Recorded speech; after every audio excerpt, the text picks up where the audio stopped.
comme je vous disais, on a atteint notre objectif de production. Maintenant, il faut qu'on sécurise notre exploitation. Parce que il est important, si on veut transmettre demain à nos enfants ou à des tiers, que l'exploitation roule et que les personnes qui puissent arriver là demain travaillent dans de bonnes conditions et tout en ayant une rentabilité, bien sûr.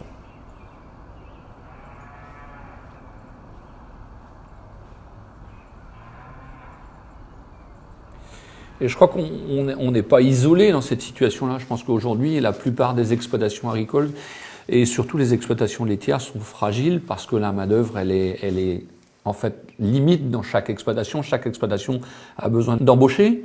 Cela dit, la conjoncture laitière ne permettait pas à tout le monde non plus d'accéder à ça parce qu'en fait, la marge était pas très importante en marge de rentabilité, je parle. Hein. Aujourd'hui, c'est vrai que le cours du lait est un petit peu meilleur. Ça nous donne un peu plus de perspective. On est aussi rentré dans une spirale un peu différente, je dirais, parce que jusqu'à présent, on courait après le volume. Aujourd'hui, les volumes sont là. Et je pense que demain, au contraire, on va peut-être manquer de lait. Même en Bretagne, on s'aperçoit qu'aujourd'hui, les effectifs vaches laitières baissent. Donc en fait, on va se retrouver dans une situation un petit peu différente. C'est-à-dire que les volumes, on pourra en faire et ça ne servira à rien non plus d'en faire trop, mais il faudra bien les faire en fait.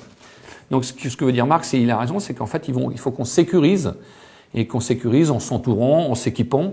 Maintenant c'est aussi une stratégie, c'est encore des investissements. Et puis quand on a notre âge, c'est vrai qu'il faut avoir une réflexion quand même qui tienne la route. Mais on a le goût de l'investissement, on a le goût des challenges, et je pense qu'on va continuer dans ce sens-là, parce que c'est aussi notre façon de travailler, ça a été notre leitmotiv pendant toute notre carrière. Je crois qu'on va continuer dans ce sens-là et donner envie aux jeunes derrière de reprendre l'outil, parce que je trouve qu'on fait un métier qui est très intéressant et qui est passionnant. Même s'il y a des coups durs par moment, je trouve qu'au final, c'est le plus beau métier du monde, quoi.